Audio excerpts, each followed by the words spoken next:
बोलिए शिव शंकर भगवान माता पार्वती की जय। मैं आप सभी को ये बताना चाहती हूँ कि हमारे 2 चैनल और भी हैं।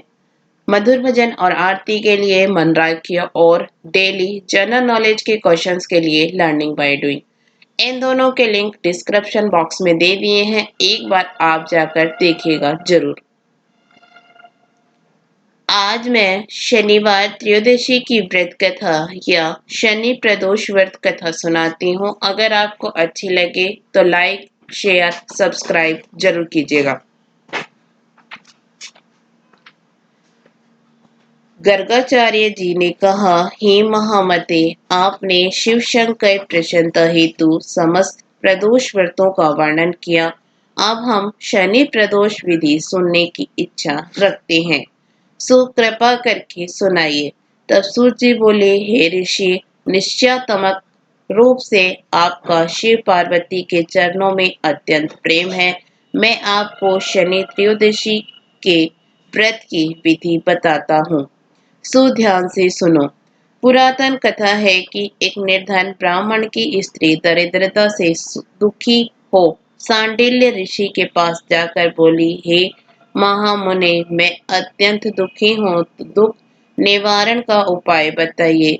मेरे दोनों पुत्र आपके शरण में हैं।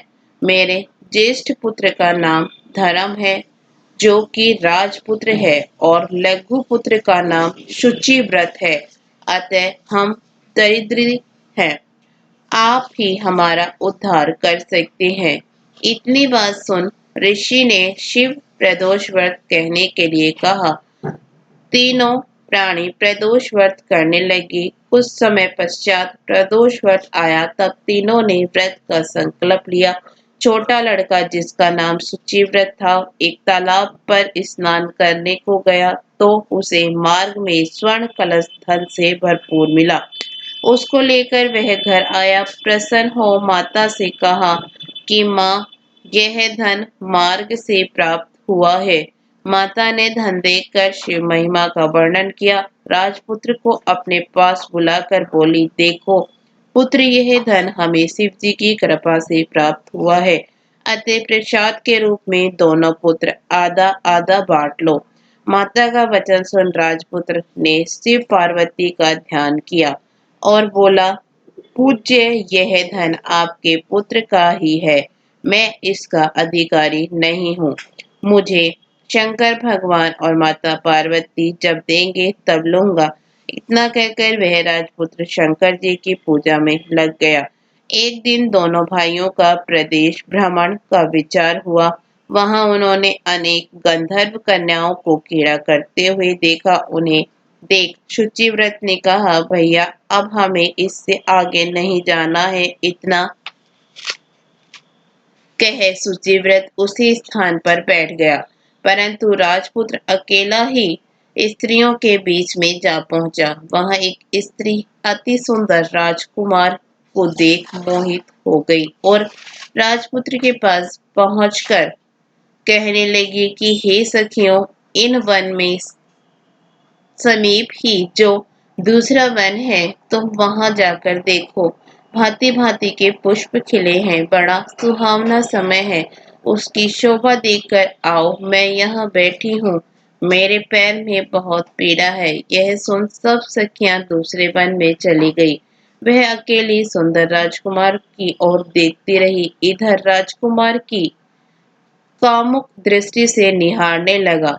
युवती बोली, आप कहाँ रहते हैं? वन में कैसे पधारे? किस राजा के पुत्र हैं? क्या नाम है? राजकुमार बोला, मैं विदर्भ नरेश का पुत्र हूँ।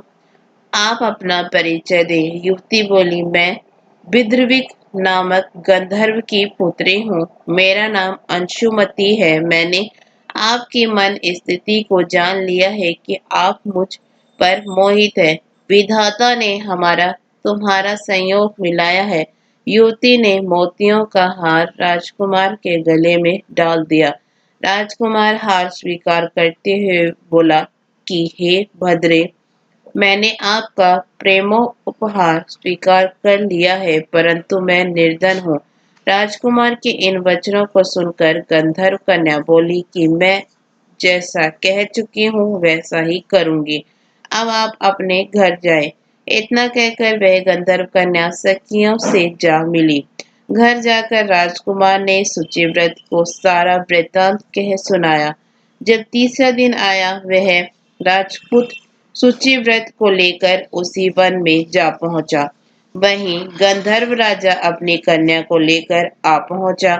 इन दोनों राजकुमारों को देख आसन देख कहा कि मैं कैलाश पर गया था। वहां शंकर जी ने मुझसे कहा कि धर्मगुप्त नाम का राजपुत्र है जो इस समय राज्य विहीन निर्धन है।